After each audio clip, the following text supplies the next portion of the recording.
নমস্কার বন্ধুরা, Santu academy YouTube চ্যানেলে তোমাদের স্বাগত। তো দেখো, আজকে আমরা মডেল কোশ্চেন পেপার 47 নিয়ে আলোচনা করব। এর আগে 1 থেকে যে 46 পর্যন্ত যেসব সেটগুলো দিয়েছি, যারা এখনও সেগুলো দেখোনি তারা কিন্তু অবশ্যই দেখে নিও। প্রত্যেকটা সেট কিন্তু আপকামিং পরীক্ষার জন্য কিন্তু ভীষণ গুরুত্বপূর্ণ। যদিও আমরা আরপিএফের জন্য আরপিএফকে টার্গেট করে এটা দিচ্ছি, কিন্তু এগুলো গ্রুপ ডি বলো, এনটিপিসি বা এসএসসি মিসেলেনিয়াস, সেগুলো সমস্ত পরীক্ষার জন্যই কিন্তু গুরুত্বপূর্ণ। আর এই চ্যানেলের নামেই, এই সন্তু একাডেমি চ্যানেলের নামেই কিন্তু আমাদের একটা টেলিগ্রাম চ্যানেল আছে, যার লিঙ্ক ডেসক্রিপশন যে বক্স সেখানে দেওয়া আছে। তোমরা সেখান থেকে গিয়েও সেই চ্যানেলে কিন্তু জয়েন করে নিতে পারো। তো দেখো, আজকের ফার্স্ট কোশ্চেন কী আছে, বলছে নিম্নলিখিত কোন অঞ্চলে মোপলা বিদ্রোহ হয়েছিল? গুজরাট, উত্তরপ্রদেশ, কেরল নাকি লাহোর? তো রাইট অ্যান্সার কোন অঞ্চলে? মোপলা বিদ্রোহ কিন্তু এটা হয়েছিল কিন্তু কেরলে। ওকে, কেরলে কিন্তু মোপলা বিদ্রোহ। তো দেখো, যদি গুজরাটের কথা বলি, তোমরা জানো গুজরাটে কি খেদা আন্দোলন হয়েছিল, যেটা 1918 সালে। আচ্ছা, মোপলার যে বিদ্রোহটা হয়েছিল এটা কত সালে হয়েছিল? 1921 সালে। যার নেতৃত্বে ছিলেন কারা কারা? তোমার হচ্ছে যার নেতৃত্বে ছিলেন হচ্ছে ভারিয়ান কুন্নাথ, তিনি কিন্তু ছিলেন। তারপরে আলী মুসলিয়র, তিনিও কিন্তু নেতৃত্বে ছিলেন এই মোপলা বিদ্রোহের। গুজরাটে বললাম তো খেদা বিদ্রোহ। আচ্ছা, যদি বলা হয় চৌরি চৌরার ঘটনা, এটা কোথায় হয়েছিল? তো এগুলো কিন্তু এর আগে প্রচুরবার পড়িয়েছি, তোমাদের মুখস্থ হয়ে যাওয়ার কথা। সেটা হয়েছিল উত্তরপ্রদেশের গোরখপুর চৌরি চৌরা 1922 সালে। এবং এই চৌরি চৌরার ঘটনার জন্য কিন্তু তিনি আমাদের যে কী বলে গান্ধীজি কিন্তু এই অসহযোগ আন্দোলনকে প্রত্যাহার করেছিলেন। ওকে, চলো পরবর্তী কোশ্চেন দেখো। বলছে কৃষি দ্রব্যাদি কেনার জন্য কৃষকদের সাহায্যার্থে কত সালে কিষাণ ক্রেডিট কার্ড স্কিমটি চালু করা হয়? 1991, 1998, 1996 নাকি 1992 সালে? তো right answer option number B, 1998 সালে কিন্তু এই কিষাণ ক্রেডিট কার্ড, এই যে স্কিম, সেটা কিন্তু চালু করা হয়েছিল। কিসের জন্য? কৃষি দ্রব্যাদি কেনার জন্য কৃষকদের স্বার্থে কিন্তু এটা চালু করা হয়েছিল। পরবর্তী কোশ্চেন, নিম্নলিখিত কোন রাজ্যে দাচিগ্রাম অভয়ারণ্য অবস্থিত? পশ্চিমবঙ্গ, আসাম, সিকিম নাকি জম্মু কাশ্মীর? তো দাচিগ্রাম অভয়ারণ্য কোথায় অবস্থিত? এটা কিন্তু অপশান নাম্বার ডি, অর্থাৎ জম্মু কাশ্মীরে কিন্তু দাচিগ্রাম অভয়ারণ্য অবস্থিত। এর সাথে যদি পশ্চিমবঙ্গের কথা বলি, তাহলে কি জলদাপাড়া অভয়ারণ্য, সেটা কিন্তু পশ্চিমবঙ্গে অবস্থিত। তারপরে তোমার আসামে হচ্ছে তোমার কাজিরাঙা যে জাতীয় উদ্যান, আসামের জোরহাট, এটাও দেয়। আসামের কোথায়, কোন অঞ্চলে এই কাজিরাঙা জাতীয় উদ্যান অবস্থিত? আসামের জোরহাট। এবং সোনাই রূপাই অভয়ারণ্য, এটাও কিন্তু পরীক্ষায় বারবার আসে। সোনাই রূপাই অভয়ারণ্য কোথায় অবস্থিত? সেটাও কিন্তু আসামে। সিকিমে যদি বলি, তোমার কাঞ্চনজঙ্ঘা জাতীয় অভয়ারণ্য, সেটা হচ্ছে গ্যাংটকে অবস্থিত। উত্তরপ্রদেশে আরও কয়েকটা নামগুলো বলি, এগুলো জাস্ট বলে যাই, তোমরা শুনে যাও। উত্তরপ্রদেশে আছে চন্দ্রপ্রভা অভয়ারণ্য, ঘানা অভয়ারণ্য, যেটা পক্ষীর জন্য, মানে পক্ষী সংরক্ষণের জন্য বিখ্যাত, যেটা হচ্ছে রাজস্থানের ভরতপুরে আছে। তারপরে তোমার ছত্তিশগড়ে আছে আচানাকমর অভয়ারণ্য। গৌতম বুদ্ধ অভয়ারণ্য কোথায় আছে? বিহারে আছে। হ্যাঁ, বিহারের গৌতম অভয়ারণ্য আছে। তারপরে উড়িষ্যার হচ্ছে ভিতরকণিকা। এগুলো কিন্তু তোমাদের সবসময় জিনিস। গির কোথায় আছে? গুজরাটে আছে। তো পরবর্তী কোশ্চেন দেখো, বোকারো স্টিল প্ল্যান্ট কোন দেশের সহায়তায় গড়ে উঠেছিল? রাশিয়া, জার্মানি, ব্রিটেন নাকি উপরের কেউই নন? তো এটা কিন্তু রাশিয়ার সহযোগিতায় গড়ে উঠেছিল কি বোকারো স্টিল প্ল্যান্ট। এবং রাশিয়ার সহযোগিতায় আরও একটা গড়ে উঠেছিল, যেটা হচ্ছে ভিলাই স্টিল প্ল্যান্ট। ওকে, ভিলাই স্টিল প্ল্যান্ট এটাও কিন্তু রাশিয়ার সহযোগিতায় গড়ে উঠেছিল। এবার এইখান থেকে আরও কোশ্চেন আসে যে মানে আর কীরকম আসতে পারে, যেটা হচ্ছে যে তোমার যে বোকারো স্টিল প্ল্যান্ট, এটা হচ্ছে কত পঞ্চবার্ষিকী পরিকল্পনার মাধ্যমে গড়ে উঠেছিল? তো মনে রাখবে, বোকারো স্টিল প্ল্যান্ট যেটা হচ্ছে রাশিয়ার সহযোগিতায় গড়ে ওঠে এবং যেটা হচ্ছে ঝাড়খণ্ডে তৈরি হয়েছিল, সেটা কিন্তু তৃতীয় পঞ্চবার্ষিকী পরিকল্পনায়। দ্বিতীয় পঞ্চবার্ষিকী পরিকল্পনা মনে রাখবে, তিনটে তোমার এই স্টিল প্ল্যান্ট গড়ে উঠেছিল। সেটা হচ্ছে Bhilai steel plant, Durgapur steel plant আর রাউরকেলা স্টিল প্ল্যান্ট। যেটা হচ্ছে ভিলাই তোমরা জানো ছত্তিশগড়ে আছে, দুর্গাপুর পশ্চিমবঙ্গে আছে, আর রাউরকেলা যেটা হচ্ছে উড়িষ্যায় আছে। তো এই তিনটে কিন্তু দ্বিতীয় পঞ্চবার্ষিকী পরিকল্পনায়। তৃতীয়তে হয়েছিল বোকারো, আর চতুর্থ এরকম আছে সালেম স্টিল প্ল্যান্ট, এটাও কিন্তু দেয়। এবং এটাও দেয় যে সালেম স্টিল প্ল্যান্ট কোথায় অবস্থিত? তো মনে রাখবে, তামিলনাড়ু কিন্তু এই সালেম স্টিল প্ল্যান্ট অবস্থিত, যেটা চতুর্থ পঞ্চবার্ষিকী পরিকল্পনায় গঠিত হয়েছিল। পরবর্তী কোশ্চেন, ভারতের প্রবীণতম প্রধানমন্ত্রী হলেন জওহরলাল নেহরু, লাল বাহাদুর শাস্ত্রী, ইন্দিরা গান্ধী নাকি মোরারজি দেশাই? তো right answer option number D is a correct answer, অর্থাৎ মুরারজি দেশাই কিন্তু ভারতের প্রবীণতম তোমার হচ্ছে প্রধানমন্ত্রী। তাহলে ভারতের প্রবীণতম প্রধানমন্ত্রী কে ছিলেন? তিনি হচ্ছেন মোরারজি দেশাই।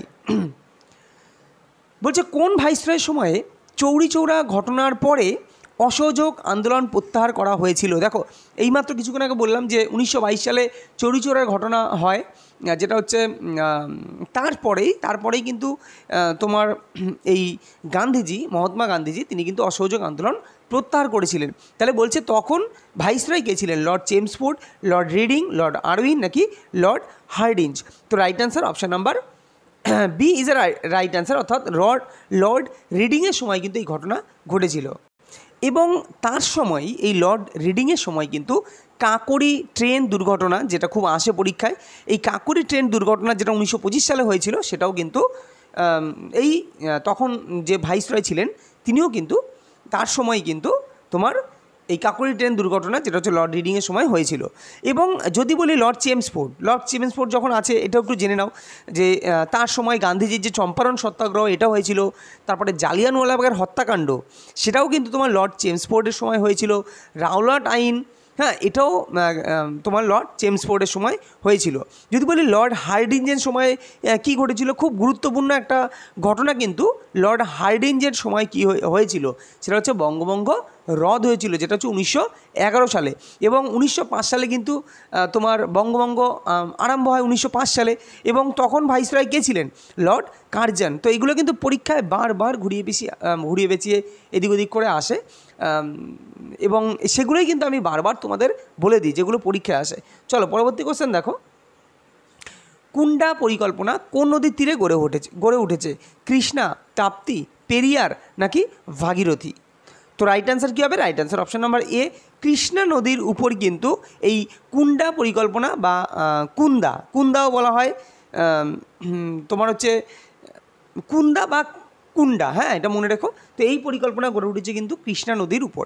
এবং দেখো এই কৃষ্ণা নদীর উপর কিন্তু তোমার নাগার্জুন সাগর যে পরিকল্পনা, যেটা হচ্ছে অন্ধ্রপ্রদেশে, দেখো একটা জিনিস মনে রাখবে, কুন্দা পরিকল্পনা কিন্তু এটা কৃষ্ণা নদীর উপর, আবার নাগার্জুন সাগর পরিকল্পনা এটাও কৃষ্ণা নদীর উপর, কিন্তু কুন্দা পরিকল্পনা এটা হচ্ছে তামিলনাড়ু রাজ্যের অন্তর্গত, আর নাগার্জুন সাগর যে পরিকল্পনা সেটা হচ্ছে অন্ধ্রপ্রদেশের অন্তর্গত। এইখান থেকে আরও কিছু কোশ্চেন আসে, যেমন তাপ্তি নদীর উপর কী পরিকল্পনা গড়ে উঠেছে, সেটা হচ্ছে কাকরাপার পরিকল্পনা, যেটা হচ্ছে গুজরাটের তাপ্তি নদীর উপর গড়ে উঠেছে। মহারাষ্ট্র যদি বলি, বা ভাগীরথী, এখানে যখন অপশান আছে ভাগীরথী নিয়ে বলি, ভাগীরথীর তোমার হচ্ছে তেওহরি পরিকল্পনা, সেটা ভাগীরথী নদীর উপর গড়ে উঠেছে, যেটা হচ্ছে উত্তরাখণ্ডে অবস্থিত।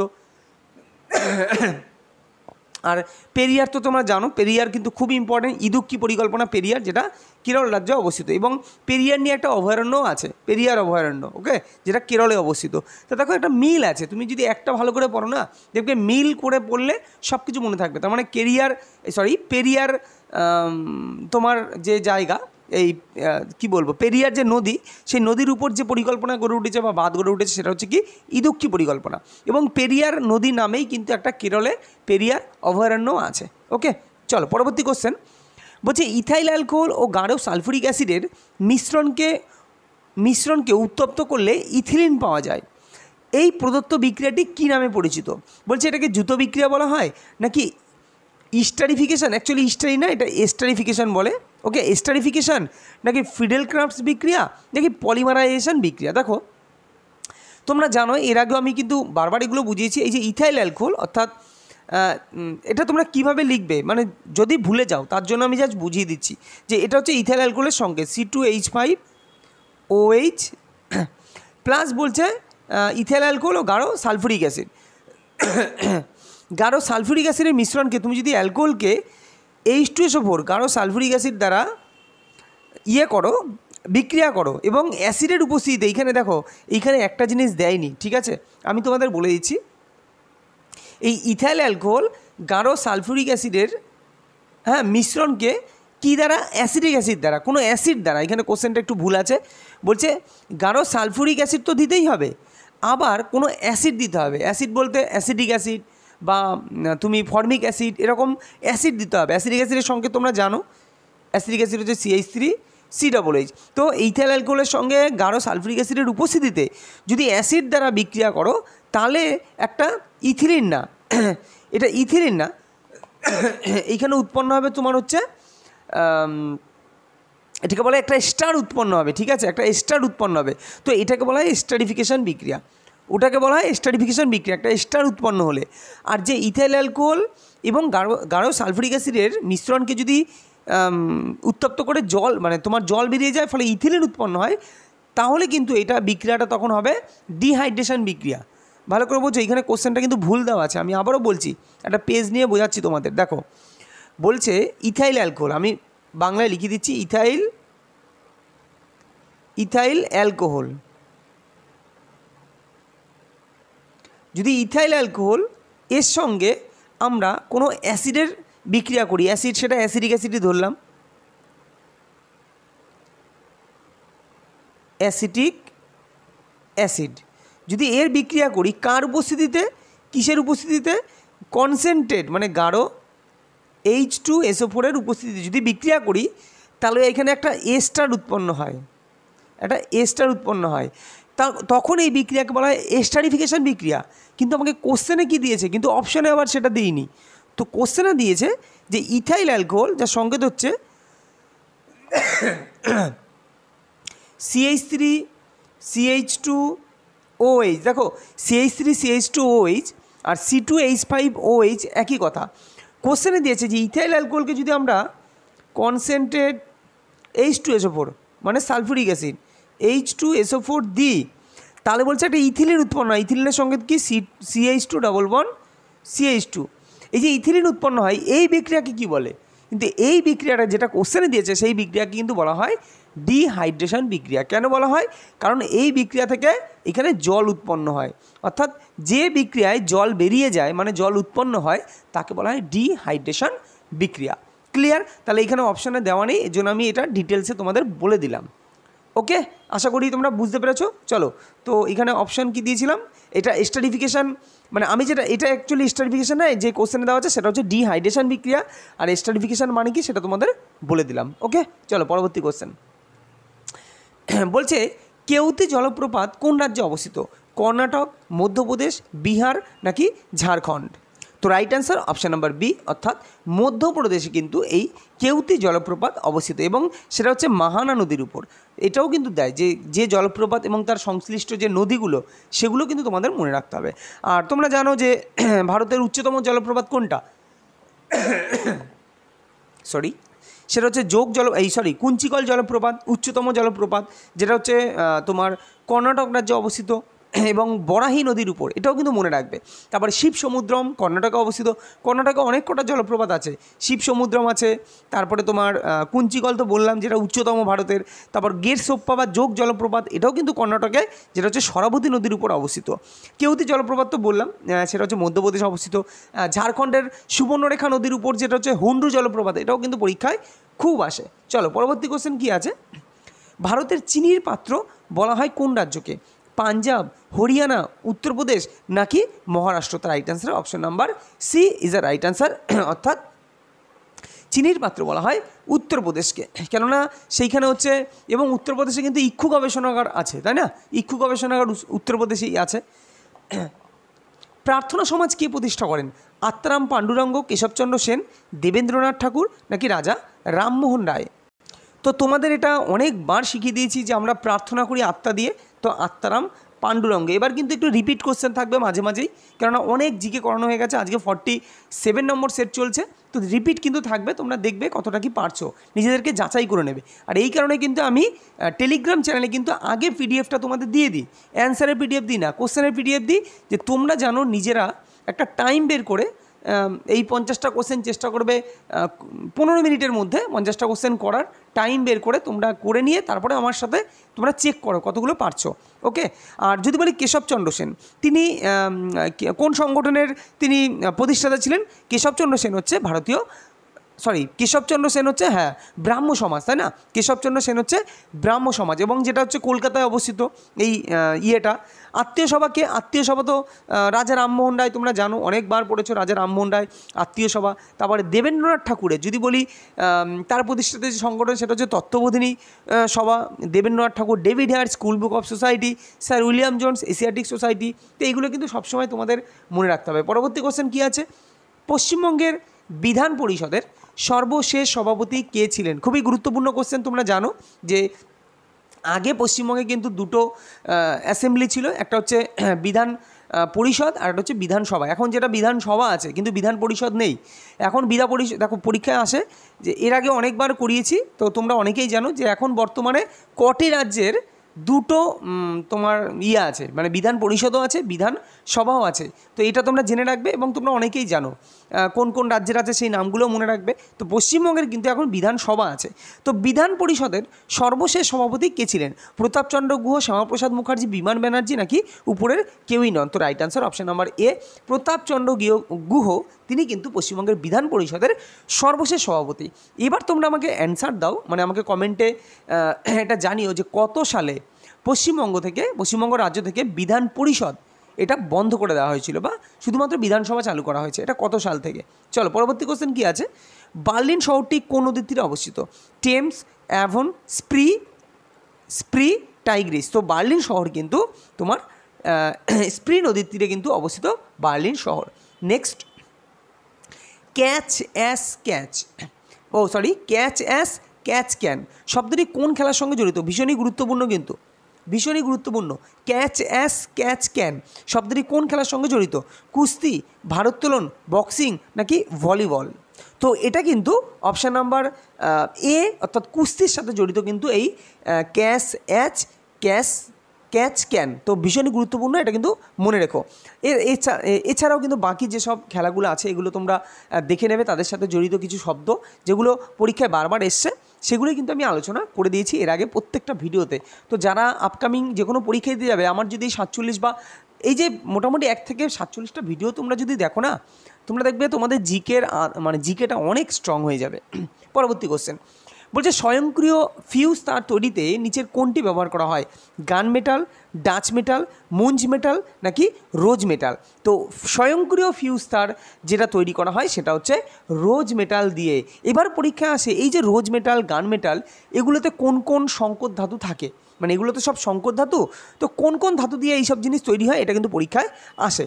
আচ্ছা ঠিক আছে, আমি কয়েকটা বলেই দিই। দেখো প্রথমেই বলি, এই যে গান মেটাল, ভেবো না এটা দিয়ে বন্দুকের ব্যাপার। হ্যাঁ, এখানে কিন্তু মেনলি তৈরি হয় গান মেটালটা দিয়ে, মেনলি তৈরি হয় হচ্ছে মূর্তি। এই যে বিভিন্ন ঠাকুর বা দেবদেবীর বলো বা এই যে ভগবানের মূর্তি তৈরি হয় যে, সেটা কিন্তু অ্যাকচুয়ালি গান মেটাল দিয়ে। তো এর মধ্যে কি থাকে মনে রাখবে, গান মেটালে কিন্তু থাকে কপার, তোমার কপার থাকে গান মেটালে, আর জিঙ্ক থাকে। দেখো যে কোনো মনে রাখবে, যে কোনো মূর্তি বা কোনো ঔজ্জ্বল্য জিনিস কিন্তু জিঙ্কের প্রলেপ দেওয়া হয়। তো যে কোনো ঔজ্জ্বল্য জিনিস হলেই একটু দেখবে সেখানে জিঙ্ক থাকবে। তো এইভাবে তুমি কিন্তু কোনো অপশন যদি নাও জানো, তুমি কিছুটা আন্দাজে করে আসতে পারো, 2-1টা আন্দাজে, বেশি করবে না, কেননা রেলের কিন্তু 1/3 নেগেটিভ মার্কিং, তো চেষ্টা করবে না করাই বেটার। তো যদি মনে করে একটা দুটো করবে, তো এইভাবে কোনো উজ্জ্বল জিনিস প্রলেপ দেওয়াতে কিন্তু সেখানে জিঙ্কের প্রলেপ ইউজ করা হয়। ওকে, তো কপার, জিঙ্ক, আর থাকে হচ্ছে অ্যান্টিমনি, অ্যান্টিমনি তো টাইপ মেটালে থাকে, তো হচ্ছে টিন। তাহলে কপার, জিঙ্ক আর টিন এখানে কিন্তু গান মেটালে ইউজ করা হয়, যেটা হচ্ছে মূর্তি নির্মাণে। আচ্ছা, অ্যান্টিমনি যখনই বললাম ওটা বলে দিই, টাইপ মেটাল বলে একটা মেটাল আছে, টাইপ মেটাল, সেখানে কি লাগে দেখো, ছাপার কালি প্রস্তুতিতে কিন্তু টাইপ মেটাল লাগে। তাহলে কালি প্রস্তুতিতে মনে রাখবে লেড লাগে। কালির যে তোমার যে ছাপার কালি, বইয়ের যে ছাপা হয়, সেই এই যে বলা হয় যে দেখবে বলছে খবরের কাগজ বা যে কোনো ঠোঙায়, তো যেগুলো কালি উঠে আমাদের মুখে যেতে পারে, তো ওই টাইপের খাবার পেপারের কাগজে বা কোনো কাগজে খাওয়া উচিত নয়। কেন উচিত নয়? কেননা ওদের মধ্যে লেড থাকে। তো তোমরা জানো লেড দূষণের ফলে কী রোগ হয়? ডিসলেক্সিয়া রোগ হয় পারদ দূষণের ফলে। পারদ দূষণ, লেড হচ্ছে সীসা, তো সীসা দূষণের ফলে কি ডিসলেক্সিয়া রোগ হয়। তো এই কারণে বলা হয় যে কোনো লিকুইড জাতীয়, মানে যে খাবারটা খেলে, ধরো সাপোজ কোনো আচার খেলে, আচার তুমি খবরের পেপারে খাচ্ছ কোনো দোকান থেকে, তো এর সঙ্গে তো তুমি সীসার কালিটাও তো খেচ্ছ, এই পেপারের যে কালিটা, ছাপার কালি, সেটাও তো খাচ্ছ। তাহলে তোমার শরীরে কী হচ্ছে? বিষক্রিয়া হচ্ছে। তো এই কারণে কখনোই তুমি খবরের পেপারে কোনো আচার জাতীয় খাবার বা যে খাবারটা খেলে তোমার খবরের পেপারে কালি উঠে গিয়ে তোমার পেটে যেতে পারে সেই খাবারটা খাবে না। তো কি থাকে টাইপ মেটালে? মনে রাখবে টাইপ মেটালে কিন্তু সীসা থাকে, টিন থাকে আর অ্যান্টিমনি থাকে টাইপ মেটালে।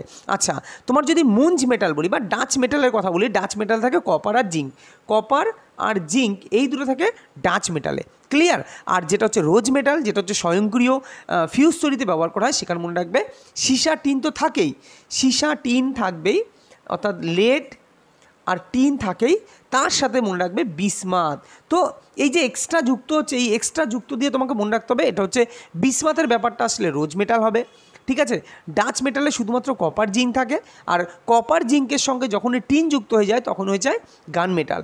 আর মুঞ্জ মেটাল, যেটা মুঞ্জ মেটাল মনে রাখবে এখানে কিন্তু তোমার কপার জিঙ্ক আর সামান্য পরিমাণে আয়রন থাকে, ক্লিয়ার। চলো পরবর্তী কোশ্চেন। স্টেপস তৃণভূমি কোথায় দেখা যায়? উত্তর আমেরিকা, দক্ষিণ আমেরিকা, ইউরোপ নাকি অস্ট্রেলিয়া? দেখো অস্ট্রেলিয়ায় ডাউন্স তৃণভূমি, তুমি ধরো মনে করো এখানে জানো না, তাহলে অস্ট্রেলিয়ায় কী তৃণভূমি তুমি জানো? ডাউন্স তৃণভূমি। উত্তর আমেরিকায় কী দেখা যায়? প্রেইরি। দক্ষিণ আমেরিকায় কী দেখা যায়? দক্ষিণ আমেরিকায় পম্পাস। এবং স্টেপস তৃণভূমি তাহলে কোথায় দেখা যায়? স্টেপস তৃণভূমি দেখা যায় হচ্ছে এশিয়া আর ইউরোপ, মনে রাখবে। তো right answer option number C is the correct answer. পরবর্তী কোশ্চেন। এশিয়ান ডেভেলপমেন্ট ব্যাংক এর সদর দপ্তর কোথায় অবস্থিত? যেটাকে আমরা বলি কি এডিবি। ভিয়েনা, কাঠমান্ডু, জেনেভা নাকি ওয়াশিংটন ডিসি? তো এশিয়ান ডেভেলপমেন্ট ব্যাংক, আচ্ছা এশিয়ান ডেভেলপমেন্ট ব্যাংক, এটা তো ভুল আছে, দাঁড়াও তো একটু, সরি এইখানে তোমার ম্যানিলা অপশান হবে। ম্যানিলা, তোমরা জানো যে ম্যানিলায় কিন্তু এশিয়ান ডেভেলপমেন্ট ব্যাংক, যেটা এডিবি সদর দপ্তর অবস্থিত। আর ওয়াশিংটন ডিসি এটাও কিন্তু তোমার একটা ব্যাংকের সদর দপ্তর, যেটা আমেরিকার ওয়াশিংটন ডিসি, সেটা মনে রাখবে, সেটা হচ্ছে বিশ্ব ব্যাংক। ওকে, বিশ্ব ব্যাংক। তাহলে বিশ্ব ব্যাংকের সদর দপ্তর কোথায়? বিশ্ব ব্যাংক এর সদর দপ্তর হচ্ছে ওয়াশিংটন ডিসি। আর তোমার এশিয়ান ডেভেলপমেন্ট ব্যাংক তার সদর দপ্তর কিন্তু তোমার ম্যানিলাতে অবস্থিত। চলো পরবর্তী কোশ্চেন। নিম্নলিখিত কোন আইন অনুসারে ভারতে প্রথম নির্বাচন অনুষ্ঠিত হয়েছিল? ভীষণই গুরুত্বপূর্ণ। বলছে কোন আইন অনুসারে ভারতে প্রথম নির্বাচন অনুষ্ঠিত হয়। একটা হয় ভারতে প্রথম নির্বাচন স্বাধীনতার পর, সেটা তোমরা জানো, কিন্তু স্বাধীনতার আগে যে প্রথম নির্বাচন হয়েছিল সেটা কোন আইন অনুসারে? বলছে মর্লেমেন্টের সংস্কার 1909, নাকি মন্টেগু চেমসফোর্ড সংস্কার 1919, নাকি ভারত শাসন আইন 1935, নাকি ভারতের স্বাধীনতা আইন 1947? তো রাইট অ্যান্সার ভারত শাসন আইন 1935 এর মাধ্যমেই কিন্তু প্রথম নির্বাচন অনুষ্ঠিত হয়েছিল তোমার এই ভারত শাসন আইন অনুসারে। ওকে। রাগবি ফুটবল খেলায় খেলোয়াড়ের সংখ্যা কতজন? 10 জন, 7 জন, 15 জন নাকি 6 জন? তো মনে রাখবে রাগবি ফুটবল খেলায় কিন্তু টোটাল খেলোয়াড়ের সংখ্যা হচ্ছে 15 জন। তো ভীষণই গুরুত্বপূর্ণ এই কোশ্চেনগুলো, এগুলো কিন্তু সবসময় মাথায় রেখো। এছাড়াও 10 জন কোন খেলায় আছে, 7 জন কোন খেলায় আছে, আরও বিভিন্ন যেসব খেলা আছে তাদের খেলোয়াড়ের সংখ্যা, এগুলো কিন্তু তোমাদের পড়তে হবে। বলছে কত নং ধারায় রাষ্ট্রপতির পুনর্নিয়োগের ব্যবস্থার কথা বলা হয়েছে? 54, 61, 57 নাকি 60? দেখো কীভাবে অপশানকে এলিমিনেট করবে। তোমরা 61 এবং 60 এই ব্যাপারটা কিন্তু তোমরা জানো। 60 কি? 60 হচ্ছে শপথ গ্রহণের কথা বলা হয়েছে, তাই না? 60 নং ধারায় রাষ্ট্রপতি কীভাবে তোমার ভারতের প্রধান বিচারপতি বা তার যদি অনুপস্থিতি হয়, তাহলে সুপ্রিম কোর্টের যে প্রবীণ বিচারপতি তার যে উপস্থিতিতে রাষ্ট্রপতির যে শপথ গ্রহণ, সেই শপথ গ্রহণের কথা কিন্তু বলা হয়েছে কি 60 নং ধারায়। যদি 61-র কথা বলি, তাহলে 61 নং ধারায় কী বলা হয়েছে? রাষ্ট্রপতির ইমপিচমেন্টের কথা বলা হয়েছে। এবার তুমি যদি এই দুটো অপশন জেনে থাকো, তাহলে দেখো তোমার 50-50% কিন্তু চান্স হয়ে গেল। তো এই কারণেই বলি তোমরা ভালোভাবে পড়ো, সমস্ত জিনিসগুলো ক্লিয়ারিটি রাখো, তাহলে সুবিধা কী হবে, তুমি আরও অ্যাকুরেসি কিন্তু তুমি করতে পারবে। তাহলে এবার 54 কি 57? 54 আর 57। এবার 54 নং ধারা তোমার হয়তো একটু মনে আছে কি, 54 নং ধারায় অ্যাকচুয়ালি রাষ্ট্রপতির নির্বাচনের কথা বলা হয়েছে, আর 55 নং ধারায় বলা হয়েছে রাষ্ট্রপতির নির্বাচন পদ্ধতির কথা। এই কটা ধারা তোমরা যদি পড়ো, দেখো ভালো করে বোঝো, 54, 55, তারপরে তোমার হচ্ছে 57, 58, 60, 61। তোমরা যদি এই কটা ধারা রাষ্ট্রপতি থেকে পড়তে পারো, এর বাইরে কোনো ধারা আর দেয় না। 54তে কী বলা হয়েছে? রাষ্ট্রপতির নির্বাচনের কথা বলা হয়েছে। 55তে কী বলা হয়েছে, রাষ্ট্রপতির নির্বাচন পদ্ধতির কথা বলা হয়েছে। 58তে কী বলা হয়েছে, তাদের যোগ্যতা বলি, রাষ্ট্রপতির কী কী যোগ্যতা হলে তোমার কী কী যোগ্যতা থাকলে তুমি রাষ্ট্রপতি পদে আসীন হতে পারবে, সেই যোগ্যতা বলেই কথা বলা হয়েছে। 60-এ কী বলা হয়েছে, 60-এ বলা হয়েছে তোমার হচ্ছে যেটা বললাম কি শপথ গ্রহণের কথা বলা হয়েছে। আর 61-তে বলা হয়েছে তোমার ইমপিচমেন্ট। তাহলে পড়ে থাকলো কি, এই যে 57 নং ধারা, এই 57 নং ধারায় বলা হয়েছে রাষ্ট্রপতির পুনর্নিয়োগের ব্যবস্থার কথা বলা হয়েছে। পরবর্তী কোশ্চেন, সাতপুরা পর্বতের সর্বোচ্চ শৃঙ্গ কোনটি, ধূপগড়, আনাইমুদি, দোদাবেতা নাকি Saramati? Option number A is the correct answer, অর্থাৎ ধূপগড়। ধূপগড় হচ্ছে সাতপুরা পর্বতের সর্বোচ্চ শৃঙ্গ। যদি বলি ভারতের সর্বোচ্চ শৃঙ্গ সবাই জানো কাঞ্চনজঙ্ঘা, ভারতের সর্বোচ্চ শৃঙ্গ কিন্তু কাঞ্চনজঙ্ঘা। তারপরে তোমার হচ্ছে আরাবল্লী পর্বতের যদি বলি গুরুশিখর বা মাউন্ট আবু যাকে বলা হয়, নীলগিরি পর্বত, দোদাবেতা, পূর্বঘাট, আরমাকোন্ডা, নাগা পর্বতের সর্বোচ্চ শৃঙ্গ কি সরামতি। ক্লিয়ার? এছাড়াও আন্দামান নিকোবর দ্বীপপুঞ্জের যে সর্বোচ্চ শৃঙ্গ, এটা পরীক্ষায় বারবার আসে, তো স্যাডল পিক হচ্ছে আন্দামান ও নিকোবর দ্বীপপুঞ্জের সর্বোচ্চ শৃঙ্গ। পরবর্তী কোশ্চেন দেখো, নিম্নলিখিতদের মধ্যে কোন অঙ্গকে মানবদেহের ব্লাড ব্যাংক বলা হয়, প্লীহা, যকৃৎ, হৃৎপিণ্ড নাকি ফুসফুস? তো right answer option number A, প্লীহা বা স্প্লিনকে বলা হয় মানবদেহের ব্লাড ব্যাংক। ভীষণই গুরুত্বপূর্ণ। এবং যকৃৎ যদি বলি তো তোমরা জানো যকৃতে একটা চক্র সম্পন্ন হয় যার নাম হচ্ছে অর্নিথিন চক্র, এবং এই চক্রের মাধ্যমে কিন্তু আমাদের শরীরে যে মূত্র উৎপন্ন হয় এই চক্রের মাধ্যমে। হৃৎপিণ্ডের আবরণী কি, হৃৎপিণ্ডের আবরণী পেরিকার্ডিয়াম। আচ্ছা, আর ফুসফুসের আবরণী হচ্ছে প্লুরা। তো এইগুলো কিন্তু পরীক্ষায় আসে, জাস্ট আমি রিমাইন্ড করে দিলাম। নিচের কোনটি পাললিক শিলার উদাহরণ নয়, লাইমস্টোন, স্যান্ডস্টোন, মাডস্টোন, স্লেট? তো বুঝেই যাচ্ছ যে এই তিনটে হচ্ছে পাললিক শিলা, কিন্তু স্লেট হচ্ছে কিন্তু তোমার কি, এটা স্লেট কি, স্লেট হচ্ছে রূপান্তরিত শিলা, কেননা আগ্নেয় শিলা তো না, আগ্নেয় শিলা ব্যাসল্ট, গ্রানাইট, ওকে। তো স্লেট হচ্ছে রূপান্তরিত শিলা। পরবর্তী কোশ্চেন, এবং এগুলো কিন্তু এইখানে এরকমও কোশ্চেন দেয় যে কোন শিলায় রূপান্তর হয়েছে, ওকে। তো এটাও কিন্তু দেয়, এগুলো কিন্তু তোমরা দেখে রেখো। নেক্সট, আদিনা মসজিদ কে নির্মাণ করেন, শেরশাহ, আকবর, সিকান্দার শাহ নাকি শাহজাহান? তো right answer option number C, Sikandar Shah কিন্তু এই আদিনা মসজিদ নির্মাণ করেছিলেন। আচ্ছা, যদি বলি শেরশাহ তোমরা জানো গ্র্যান্ড ট্রাঙ্ক রোড, তারপরে তোমার আকবরের তো এর আগে অনেকবার বলেছি, শাহজাহান একে তো বলা হয় প্রিন্স অফ বিল্ডার্স, তাই না, বিল্ডার্সের প্রিন্স। তো তার মানে বুঝতেই পারছো প্রচুর কিছু শাহজাহান কিন্তু তৈরি করেছিল।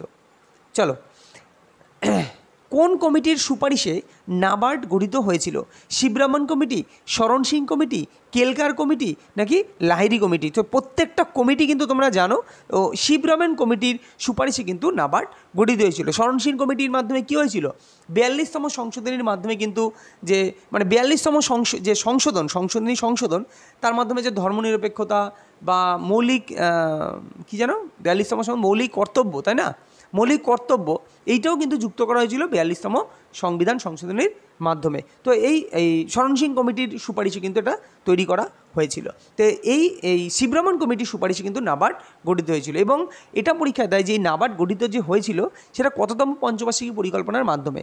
তো এটা তোমরা কমেন্টে জানাবে। পরবর্তী কোশ্চেন, বা নাবার্ডের ফুল ফর্ম কী, এটাও তোমরা জেনে রেখো, আশা করি জানো, যারা অনেক দিন ধরে আমাকে ফলো করছো তাদের এগুলো মুখস্থ হয়ে যাওয়ার কথা।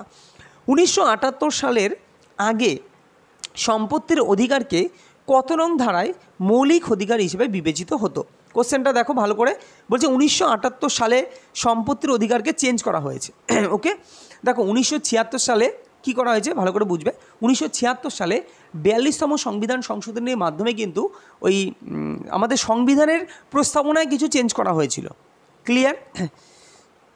এরপরে এই 42তম এরপরে 1978 সালে 44তম সংবিধান সংশোধনের মাধ্যমে কিন্তু এই সম্পত্তির অধিকার, আগে কি হতো 1978-এর আগে কি হতো, যে বাবার যে ছেলে মানে ধরো আমি যদি বাবা হই, আমার যে সন্তান তারাই কিন্তু আমার সম্পত্তি ভোগ করবে। কিন্তু এখন সেটা কত নং আর্টিকেলে ছিল, এটাই আমাকে কোশ্চেনটা চেয়েছে যে কত নং ধারায় এই কথাটা বলা ছিল। তো মনে রেখো সেটা হচ্ছে 31 নং ধারায় কিন্তু বলা ছিল। কিন্তু বর্তমানে কিন্তু এই জিনিসটা নেই। বর্তমানে সম্পত্তির অধিকার একটা মৌলিক অধিকার নয়, এটা একটা আইনি অধিকার। অর্থাৎ সাপোজ সন্তান যদি তার বাবাকে না দেখে তো বাবার রাইটস আছে, সে তার যে দীর্ঘদিনের যে সম্পত্তি সে তার ছেলেকে নাই দিতে পারে। সে যদি না দেখে তো দেবে কেন? তো সেই কারণে এটাকে এখন আইনি অধিকার হয়ে দাঁড়িয়েছে, যেটা আছে হচ্ছে 300A আর্টিকেলে। তো আগে ছিল কত? আগে ছিল 31, বর্তমানে আছে 300A আর্টিকেলে। কততম সংবিধান সংশোধনীর মাধ্যমে এটা করা হয়েছিল? তো মনে রাখো 44তম সংবিধান সংশোধনীর মাধ্যমে কিন্তু এটা করা হয়েছিল। পরবর্তী কোশ্চেন, ইয়াংকি স্টেডিয়ামে নিম্নলিখিত কোন খেলা অনুষ্ঠিত হয়? ফুটবল, ক্রিকেট, গলফ নাকি বক্সিং? তো right answer option number D, এই ইয়াংকি স্টেডিয়াম, এখানে কিন্তু বক্সিং খেলা অনুষ্ঠিত হয়। বিভিন্ন স্টেডিয়ামের বিভিন্ন খেলা হয় তোমরা জানো। আমাদের যেমন যদি বলি ইনডোর স্টেডিয়াম, এই ইনডোর স্টেডিয়াম বলি কি নেতাজি, আরে কলকাতার যে স্টেডিয়ামগুলো আছে, হ্যাঁ, ইডেন গার্ডেন। তো ইডেন গার্ডেনে ম্যাক্সিমাম কোন খেলা অনুষ্ঠিত হয়? ম্যাক্সিমাম কি ইডেন গার্ডেন শুধুমাত্র ক্রিকেট খেলার জন্যই বরাদ্দ, ইডেন গার্ডেন নিশ্চয়ই ফুটবল খেলা হয় না। তো এইভাবে বিভিন্ন যে স্টেডিয়ামে তার বিভিন্ন খেলা অনুষ্ঠিত হয়। তো যেগুলো ইয়াংকি স্টেডিয়াম এর আগে একবার এসেছিলো, তো এটা আমি তুলে দিলাম। এরকমভাবে আরও বাকিগুলো করাবো। বলছে নিচের কোনটি একটি কৃত্রিম হ্রদ এর উদাহরণ? আচ্ছা, কৃত্রিম হ্রদের উদাহরণ। তো কাস্পিয়ান সাগর, রানা প্রতাপ সাগর, সম্বর হ্রদ নাকি বৈকাল হ্রদ? তো right answer option number B, এই রানা প্রতাপ সাগর এটা কিন্তু একটা কৃত্রিম হ্রদ। দেখো কাস্পিয়ান সাগর এটা কিন্তু কৃত্রিম হ্রদ না, ওকে। কাস্পিয়ান সাগর হচ্ছে পৃথিবীর বৃহত্তম লবণাক্ত জলের হ্রদ। ক্লিয়ার? তাহলে কাস্পিয়ান সাগর কি? পৃথিবীর বৃহত্তম লবণাক্ত জলের হ্রদ হচ্ছে কাস্পিয়ান সাগর। আর এই রানা প্রতাপ সাগর, তারপর তোমার হচ্ছে গোবিন্দ সাগর, এগুলো কিন্তু অ্যাকচুয়ালি কৃত্রিম হ্রদের উদাহরণ। সম্বর হ্রদের কথা যদি বলি, সম্বর হ্রদ হচ্ছে তোমার পরীক্ষায় এরম কোশ্চেন আসে যে বায়ুর কাজের ফলে, মানে বায়ুর যে কাজ তার ফলে সৃষ্ট হ্রদের নাম কি? তো তখন অ্যান্সার হবে সম্বর হ্রদ। আর বৈকাল হ্রদ কোথায় আছে তোমরা জানো, এর আগে বহুতবার করিয়েছি বৈকাল হ্রদ নিয়ে, যেটা রাশিয়ায় আছে, এবং সেটা হচ্ছে পৃথিবীর গভীরতম হ্রদ হচ্ছে বৈকাল হ্রদ। আচ্ছা, যদি বলা হয় পৃথিবীর দীর্ঘতম হ্রদের নাম কি? এটা কিন্তু পরীক্ষায় এর আগে এসেছিল। তোমরা এটা আমাকে কমেন্টে জানাবে যে পৃথিবীর দীর্ঘতম হ্রদের নাম কি, ওকে, এবং কোথায় আছে। দেখো পরবর্তী কোশ্চেন, নিচের কোনটি একটি সিউডো ভিটামিন মানে কি? ছদ্ম ভিটামিন, যাকে দেখে বোঝা যায় না যে এটা একটা ভিটামিন, কিন্তু এটা কিন্তু ভিটামিন। তো এটাকে বলা হয় ছদ্ম, ওকে, সিউডো ভিটামিন। তো সায়ানোকোবালামিন, ক্যারোটিন, কোলিন নাকি উপরের কোনোটিই নয়? তো right answer option number C, এই কোলিন কিন্তু একটা ছদ্ম ভিটামিনের উদাহরণ। সায়ানোকোবালামিনটা কি? তাহলে সায়ানোকোবালামিন হচ্ছে, এটা হচ্ছে ভিটামিন B12। তোমরা নিশ্চয়ই শুনে থাকবে যে ভিটামিন বি কমপ্লেক্স টোটাল 8 প্রকার আছে, এবং কি আছে বহুবার বলেছি। তো ভিটামিন B12 কিন্তু বলা হয় সায়ানোকোবালামিন, যেখানে কোবাল্ট ধাতু পাওয়া যায়। চলো পরবর্তী কোশ্চেন, শপথ বা প্রতিকার বয়ানসমূহ কত নং তপশিলের অন্তর্গত? আচ্ছা, বিভিন্ন তপশিল আছে, তোমরা জানো 8ম তপশিলে কি ভাষার কথা বলা হয়েছে, ভাষা নিয়ে বলা হয়েছে, যে সরকারি ভাষার কথা বলা হয়েছে কি 8ম তপশিলে। সেরকম 9ম, 3য়, 2য়, এরকম বিভিন্ন তপশিল আছে। তাহলে বলেছে এই যে শপথ গ্রহণ বা শপথ বা প্রতিকার যে বয়ানসমূহ আমরা দিই, যে আমরা বলছি কেন সরি, যারা মন্ত্রিত্ব নেয় তখন তারা শপথ গ্রহণ করে, এই শপথের কথা বলা হয়েছে কত নং তপশিলে? তো ভীষণই গুরুত্বপূর্ণ, মনে রাখবে 3য় তপশিলে কিন্তু এই শপথের কথা বলা হয়েছে। 8মে তোমরা জানো তোমার হচ্ছে ভাষার কথা, সরকারি ভাষার কথা বলা হয়েছে। ওকে, চলো পরবর্তী কোশ্চেন কী আছে।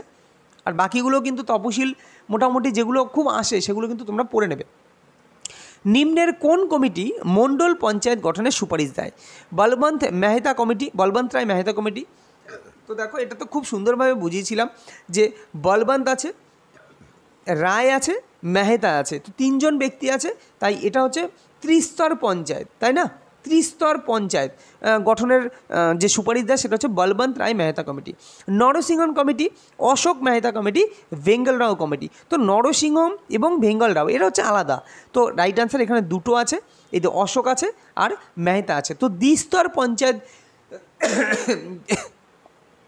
যে দ্বিস্তর পঞ্চায়েত, যখন দুটো লোক আছে তাই এটার নাম হচ্ছে দ্বিস্তর। ক্লিয়ার? তো এইভাবে টেকনিক্যালি বিষয়গুলো পড়বে যে অশোক এবং মেহতা 2 জন ব্যক্তি, তো এর নাম হচ্ছে দ্বিস্তর পঞ্চায়েত, যার নামই হচ্ছে মণ্ডল পঞ্চায়েত। তো মণ্ডল পঞ্চায়েত গঠনের সুপারিশ কে করেন? সেটা হচ্ছে অশোক মেহতা কমিটি। আর ত্রিস্তর পঞ্চায়েতের সুপারিশ কে দেয়? সেটা হচ্ছে বলবন্ত রায় মেহতা কমিটি। এবং পঞ্চায়েত ব্যবস্থা কবে আসে, পঞ্চায়েতি রাজ কোথায় আগে চালু হয়, এগুলো কিন্তু এর আগে ডিটেলসে অনেকবার বলা হয়েছে। যারা এখনও আগের ভিডিওগুলো দেখোনি তারা আগের ভিডিওগুলো দেখবে তোমাদের সব কিছু ওকে হয়ে যাবে। নাঙ্গা পর্বত কোথায় অবস্থিত? পাকিস্তান, নেপাল, ভারত, চীন। তো রাইট অ্যান্সার খুব সহজে এটা মনে রাখা যায়, পাকিস্তানের হাল এখন খুব খারাপ। তো হাল খারাপ হলে আমরা কী বলি, নাঙ্গা হ্যায় পুরো।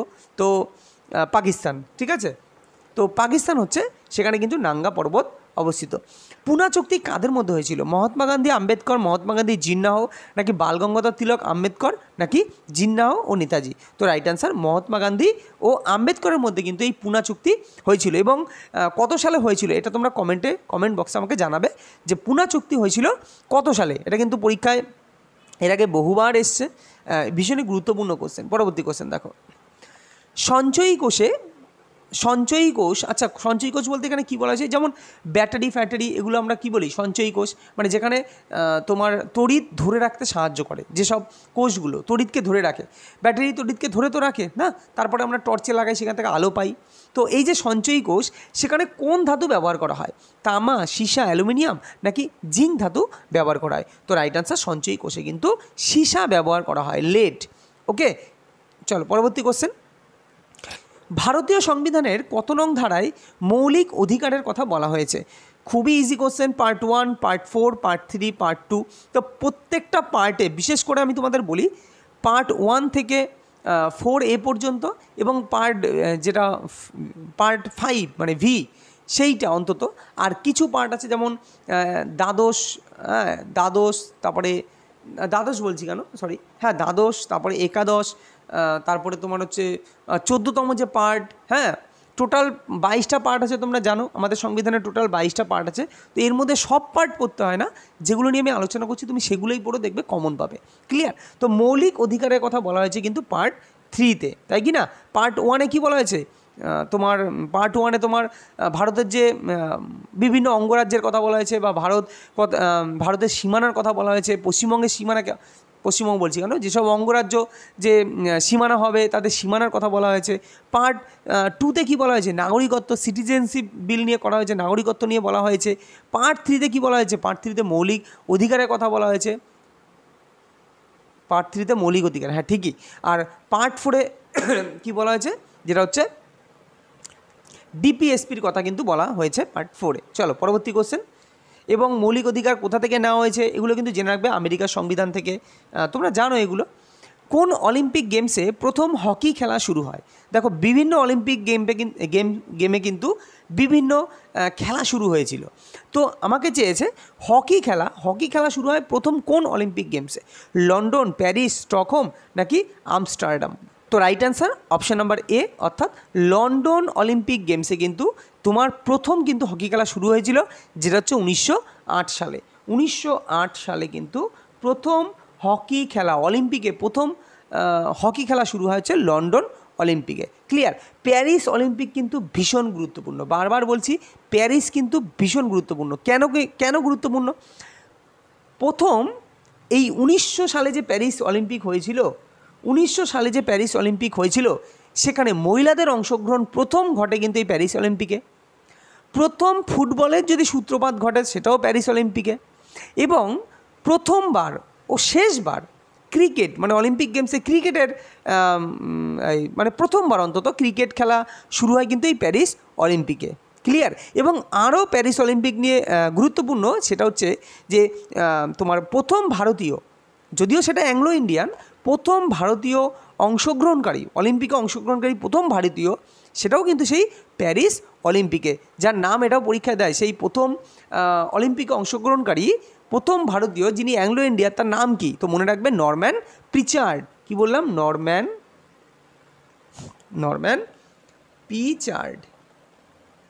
পিচার্ড কিন্তু প্রথম অলিম্পিক অংশগ্রহণকারী ভারতীয়, যেটা হচ্ছে এই প্যারিস অলিম্পিকেই কিন্তু অংশগ্রহণ করেছিলেন। ক্লিয়ার? আর যদি বলা হয় যে অলিম্পিকে পদকজয়ী প্রথম ভারতীয় মহিলাকে, অলিম্পিকে পদকজয়ী, দেখো এখানে অনেক টাইপের কোশ্চেন দেয়। অলিম্পিকে পদকজয়ী প্রথম ভারতীয় পুরুষ, তার নাম হচ্ছে কেডি যাদব, যেটা হচ্ছে তোমার সেটা কিন্তু আবার প্যারিস অলিম্পিক ভেবো না, সেটা হচ্ছে হেলসিঙ্কি অলিম্পিক। ওকে, 1952 সালে হয়েছিল, অবশ্যই স্বাভাবিক ব্যাপার, অনেক পরে। তো যেটা হচ্ছে কুস্তিতে ব্রোঞ্জ পেয়েছিলেন তিনি, কেডি যাদব। এই কারণে এরকমও কোশ্চেন দেয় যে কেডি যাদব কোন খেলার সঙ্গে জড়িত, অলিম্পিকের কোন খেলার সঙ্গে জড়িত। তো পরীক্ষা আসে কিন্তু এই কোশ্চেন, মনে রাখবে কেডি যাদব হচ্ছে কুস্তি, ওকে, এবং তিনি ব্রোঞ্জ পদক পেয়েছিলেন। আর একটা কোশ্চেন দেয় যে প্রথম ভারতীয় মহিলা যিনি অলিম্পিকে পদক পেয়েছিলেন, তিনি কিন্তু সিডনি অলিম্পিক যেটা অস্ট্রেলিয়া হয়েছিল সিডনি অলিম্পিক যেটা 2000 সালে হয়েছিল, তার নাম হচ্ছে কর্ণম মালেশ্বরী। এবং তিনি কোন খেলার সঙ্গে জড়িত, কোন খেলায় পেয়েছিলেন? ভারোত্তোলন। তারপরে হচ্ছে অলিম্পিকে স্বর্ণপদক জয়ী এরা তো কী পেয়েছিলেন? সবাই ব্রোঞ্জ পদক পেয়েছিলেন। কর্ণম মালেশ্বরীও ব্রোঞ্জ পদক পেয়েছিলেন, কেডি যাদবও ব্রোঞ্জ পদক পেয়েছিলেন। এবার কোশ্চেন আসে যে প্রথম স্বর্ণপদক পেয়েছিলেন কে? প্রথম স্বর্ণপদক পেয়েছিলেন অলিম্পিকে ভারতীয়, প্রথম স্বর্ণপদক পেয়েছিলেন অভিনব বিন্দ্রা, যেটা হচ্ছে চায়নায় হয়েছিল, যে বেজিং অলিম্পিক 2008 সালে। তো এগুলো কিন্তু দেখো, এগুলো মনে রাখাটা কিন্তু কিছুই না, তোমাকে একটা টেকনিকের মাধ্যমে মনে রাখতে হবে, পরপর সিচুয়েশনগুলো ভেবে ভেবে তোমাকে মনে রাখতে হবে, তাহলে কিন্তু মনে থাকবে, নিঃসন্দেহে মনে থাকবে। যেটা হচ্ছে অভিনব বিন্দ্রা কিসে পেয়েছিলেন? 10 মিটার যে এয়ার রাইফেল শুটিং হয়, তো সেই শুটিংয়ে পেয়েছিলেন কিন্তু তোমার প্রথম স্বর্ণপদক জয়ী অভিনব বিন্দ্রা। ক্লিয়ার? তো এইগুলো এইভাবেই মনে রাখতে হবে। দেখো এখন এইটাও কিন্তু মনে রাখো যে বর্তমানে যে অলিম্পিক গেমসের যে বর্তমান সভাপতিকে, তো এটা কিন্তু পরীক্ষায় আসে, এটা তোমরা কমেন্টে জানিও, অলিম্পিক গেমসের বর্তমান সভাপতি কে। বলছে পুর কথার অর্থ কী? জ্ঞানী, দাস, পবিত্র নাকি দুর্গ?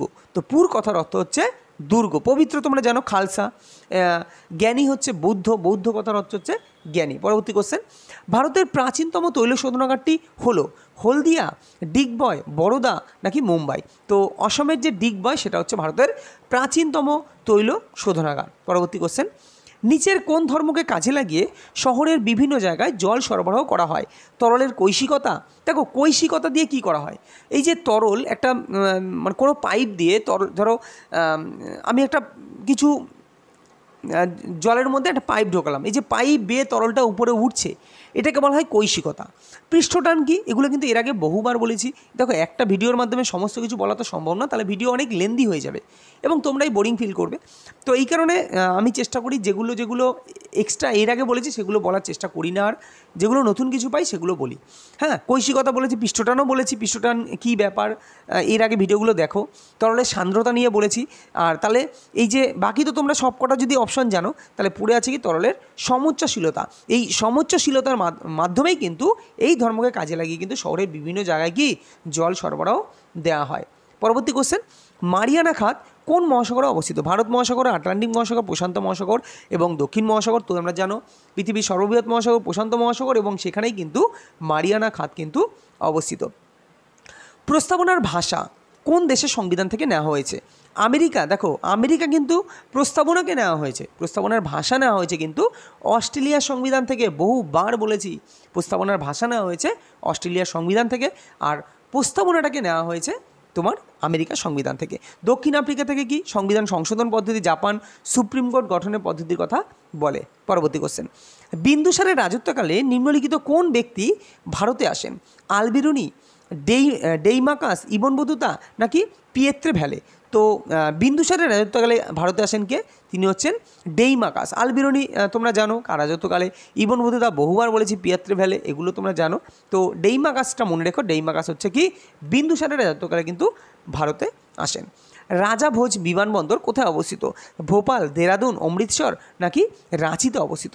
তো রাজাভোজ বিমানবন্দর এটা কোথায় অবস্থিত? এটা কিন্তু মধ্যপ্রদেশের ভোপালে হচ্ছে রাজাভোজ বিমানবন্দর অবস্থিত।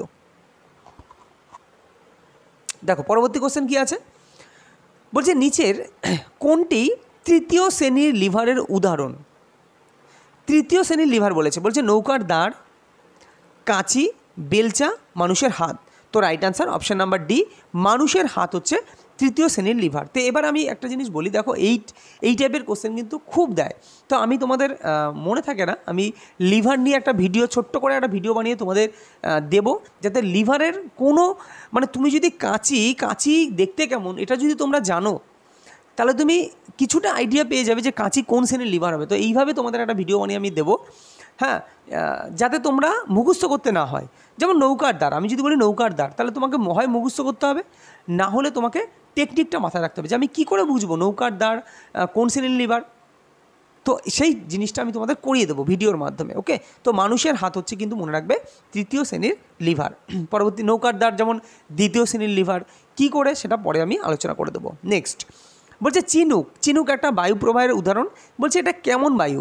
শুষ্ক এই উষ্ণ ও শুষ্ক বায়ু, শীতল ও শুষ্ক বায়ু, শুধু শীতল বায়ু, নাকি উষ্ণ বায়ু? তো মনে রাখবে চিনুক কিন্তু অ্যাকচুয়ালি উষ্ণ ও শুষ্ক বায়ু হচ্ছে চিনুক বায়ুপ্রবাহ। পরবর্তী কোশ্চেন, ছদ্ম বেকারত্ব হলো এমন একটি অবস্থা যেখানে, দেখো ছদ্ম বেকারত্ব আগে মানেটা কি, যদি এই মানেটা জানো তাহলে তুমি অপশান কিছুটা করে ফেলতে পারবে। ছদ্ম বেকারত্ব মানে ধরো মনে করো একটা কোম্পানিতে, একটা কোম্পানি সেখানে 100 জন লোক লাগে, কিন্তু কোম্পানিটা মনে করো 120 জন লোক কাজে লাগিয়েছে, কিন্তু 20 জন কিন্তু কোনো কাজ নেই। 20 জন না নিলেও এই কোম্পানিটা ভালোভাবে চলতো। তাহলে এই যে 20 জনকে বসিয়ে বসিয়ে মাইনা দিচ্ছে কোম্পানি, এতে কোম্পানির লস। এটাকেই বলা হয় ছদ্ম বেকারত্ব, যাকে দেখা যায় না। মানে আছে তো লোক দুটো তো কাজ করছে, মানে 20 জন লোক তো কাজ করছে, তাই আমরা তাকে বেকার বলতে পারি না। কিন্তু এই 20 জন লোক ওই কোম্পানির জন্য কি কিছু এক্সট্রা খাটছে না? তো এই ব্যাপারটাকেই বলা হয় ছদ্ম বেকারত্ব। তোমাদের এরমও দিতে পারে যে নিচের কোনটিকে ছদ্ম বেকারত্বের সংজ্ঞায়িত করা যায়, মানে ছদ্ম বেকারত্ব রূপে বলা যেতে পারে। তো এরকমভাবে কিন্তু কনসেপ্টটা ক্লিয়ার থাকলে তোমরা কিন্তু অ্যান্সার করে আসতে পারো। তো মনে রাখবে যে তাহলে তাদের ক্ষেত্রে, তারা যে আছে তাদের ক্ষেত্রে কোম্পানির কোনো লাভ হচ্ছে না। তো লাভ হচ্ছে না মানেই কি শ্রমিকের প্রান্তীয় উৎপাদনশীলতা শূন্য, এটাই হচ্ছে ছদ্ম বেকারত্ব। আশা করি বুঝতে পেরেছো যে কিভাবে কি মনে রাখবে। দেখো জাস্ট 1 মিনিট। ওকে, চলো পরবর্তী কোশ্চেন কি আছে, বলছে গণপরিষদের প্রথম অধিবেশন বসে কত সালে? ভীষণই গুরুত্বপূর্ণ। দেখো 1946 সালে 11ই ডিসেম্বর কী হয়েছিল? 11ই ডিসেম্বর শচীনানন্দ সিনহা অস্থায়ী সভাপতি থেকে, না 11 ডিসেম্বর যত সম্ভব, ওনার নাম কি, সরি, শচীনানন্দ সিনহা আর যে স্থায়ী সভাপতি অর্থাৎ ডক্টর রাজেন্দ্র প্রসাদ, ওকে, তাকে স্থায়ী করা হয়। আর তোমার আমাকে বলেছে কি প্রথম অধিবেশন বসে, তা প্রথম অধিবেশন বসে কিন্তু 9ই ডিসেম্বর, ঠিক 9ই ডিসেম্বর। এই যে 1946 সালের 9ই ডিসেম্বর কিন্তু প্রথম অধিবেশন বসে, যেখানে শচীনানন্দ সিনহাকে কিন্তু স্থায়ী সভাপতি হিসেবে নির্বাচিত হয়। আর 1947 সালের যে 22শে জুলাই, এটা কিন্তু খুবই গুরুত্বপূর্ণ এবং আশা করি তোমরা জানো যে পতাকা নেওয়া হয় সংবিধানে, গণপরিষদের পতাকাটাকে নেওয়া হয় 1947 সালের 22শে জুলাই। সঙ্গম বংশের প্রতিষ্ঠাতাকে প্রথম হরিহর নরসিংহ সালভু নাকি সালুফ নাকি নরসিংহ রায় নাকি তিরুমালা দেব রায়? তো সঙ্গম বংশের প্রতিষ্ঠাতাকে, সঙ্গম বংশের প্রতিষ্ঠাতা হচ্ছে প্রথম হরিহর। তো দুই একটা এরকম আনকমন কোশ্চেন কিন্তু থাকে, রেলে বিশেষ করে থাকে। তো এগুলোকে একটু, এই দুই একটা আনকমনগুলো একটু তোমরা মাথায় এগুলো কিন্তু আলাদা করে নোট করে রেখো। নিম্নলিখিত কোন গ্রহে গ্রেট ব্ল্যাক স্পট দেখা যায়? শুক্র, নেপচুন, প্লুটো নাকি বুধ? তো কোন গ্রহে গ্রেট ব্ল্যাক স্পট দেখা যায়? মনে রাখবেন নেপচুন গ্রহে কিন্তু গ্রেট ব্ল্যাক স্পট দেখা যায়। আচ্ছা, শুক্রর কথা যদি বলি, তোমরা জানো শুক্র কিন্তু অ্যাকচুয়ালি পূর্ব থেকে পশ্চিমে কিন্তু যায়, তাই না? আমরা জানি কি পশ্চিম থেকে পূর্বে ঘোরে আমাদের পৃথিবী। তো শুক্র গ্রহ কিন্তু পূর্ব থেকে পশ্চিমে ঘোরে এবং শুক্র গ্রহকে কিন্তু সন্ধ্যা তারা বলা হয়। নেক্সট, মিনা উপজাতি কোথায় দেখতে পাওয়া যায়? রাজস্থান, ছত্তিশগড়, কেরল নাকি নাগাল্যান্ড? তো মিনা উপজাতি দেখতে পাওয়া যায় কিন্তু রাজস্থানে, কিন্তু মিনা উপজাতি দেখতে পাওয়া যায়। এবং তোমরা তো রিসেন্ট খবরে শুনবেই যে ভিল উপজাতি, যেটা মধ্যপ্রদেশে দেখতে পাওয়া যায়, এবং সবথেকে বেশি মধ্যপ্রদেশে আছে যে ভিল উপজাতি, এবং তারা কিন্তু আলাদা আবার একটা রাজ্যের কথা ঘোষণা করেছে, মানে রাজ্যের দাবি তুলেছে, এটা নিয়ে খবরের শিরোনামে আছে। তো মধ্যপ্রদেশে কিন্তু ভিল উপজাতি, এটা কিন্তু মাথায় রেখো। ক্লিয়ার? ওকে, তো এই হচ্ছে আজকে আমাদের, আশা করি এটাই, হ্যাঁ এই হচ্ছে আজকে আমাদের 47 যে সেট সেটা হচ্ছে আজকে এখানেই শেষ। যদি ভিডিওটা ভালো লাগে তো তোমরা লাইক, শেয়ার, কমেন্ট করে, এবং প্লিজ ভালো লাগলে চ্যানেলটিকে সাবস্ক্রাইব করো। দেখা হবে পরবর্তী কোনো ভিডিওতে। ততক্ষণ ভালো থেকো, সুস্থ থেকো।